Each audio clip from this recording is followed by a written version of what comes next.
السلام عليكم ورحمة الله تعالى وبركاته. soo dhawaada saaxiibada qiimaha badan ee ku xiran janaalkan. Muuqaalkan waxaan uga hadlaynaa dabcan musalsalka walaalaha dhankaas iyo gabdhaha real life-kooda sida ay yihiin iyo make-up-ku in uu bedelo ayaan muuqaalkan dhexdiisa idinku tusaynaa sawirro ka mid ah. Haddaba muuqaalkan ma khuseeyo qaybta ragga ee musalsalka walaalaha keliya waxaan uga hadlaynaa 6 dumar oo ka mid ah musalsalka walaalaha marka ay musalsalka jilayaan iyo marka kale ee real life-ka farqiga u dhexeeya. haddaba daawada intaana muuqaalka guda gelin fadlan daawada muuqaalka like noo saar sidoo kale haddii aad ku cusubtahay janaalka walaalaha family subscribe saar waa mahadsantahay intaa ka bacdi soo dhawow.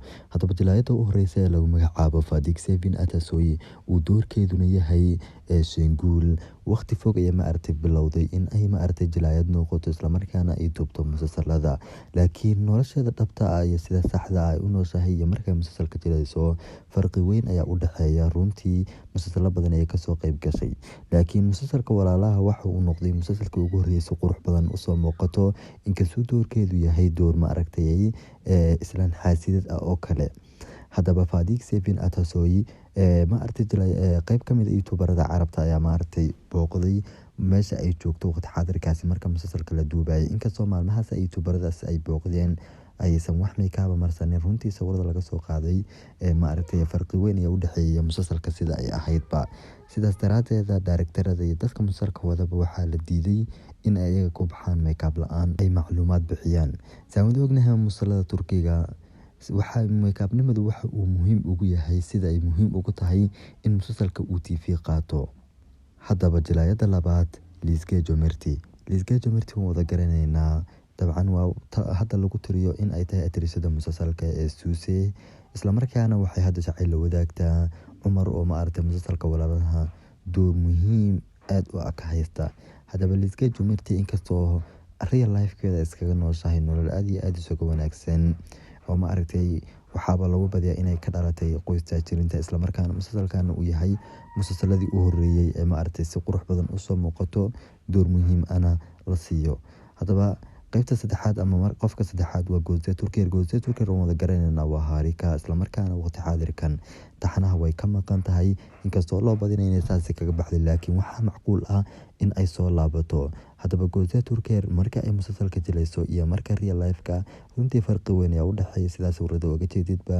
Gözde Türker waqti aan fogeyn way guursatay oo hadda waa la qabaa saas darteeda markay musalsalka jilaysay mar kale farqi weyn ayaa u dhexeeya.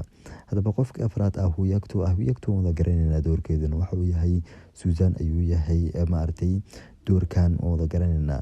Suzan runtii waxay jilaanimada bilowday waqti aad iyo aad u fog waxaana lagu tiriyaa jilaayadii u horreeyay ee Turkiga ee soo caan baxay ee lagu tiriyaa maadaama ilaa muddo hore musalsala ay soo jisho.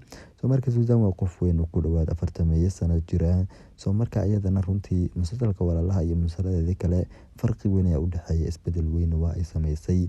haddaba qofka shanaad Burjuyaski Coşkun waa runtii lala wada yaabay isbedelka aadka u xoogan sameysay waa Asiye. haddaba Asiye musalsalkan hortiis waxay ahaan jirtay gabadh yar oo doorkeeduna waxa uu qaabilsanaa in ay jisho qaybta caruurnimada. musalsalka walaalahan waxa uu noqday markii koowaad ay jisho door weyn oo iyo sidoo kale door atirisanimo ay jisho ay u noqday isbedel weyn waa ay sameysay runtii saas sawirada uga jeediyay marka hore wax yar ayay ahayd gabadhana da'deeda saxda waa 17 sano oo kaliya waqti xaadirkan iyo 17 sano gashay.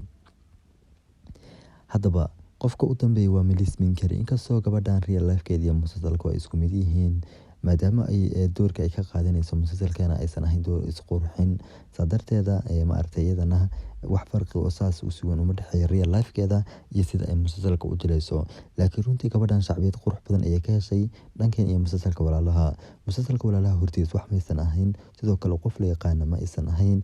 musalsalka walaalaha markii ay timaaday ayaa ma aragtay qof la yaqaana noqotay islamarkaana shacbiyad weyn yeelatay waxayna ku tashanaysaa musalsalkan markuu dhammaado in ay atirisa dhammaystiran noqoto qofta lagu magacaabo IBK ama Melis Minkar magaceeda saxda ah uu yahay. kulli waxaan kaaga mahadcelinayaa daawashada aad daawatay muuqaalkan waa anigoo saaxiibkeena Khalid waxaan idinku codsanayaa janaalkeena subscribe saartiin insha Allah tacaala muuqaalka xig waxaan uga hadlaynaa sidoo kale yaraantoodii iyo hadda sida ay yihiin dabcan jilayaasha musalsalka walaalaha marka muuqaalkan like saar sidoo kale dadku cusubta janaalka subscribe saar وأنا صاحبكي خالد وحين كتير سيدي عزيز والسلام عليكم ورحمة الله تعالى وبركاته.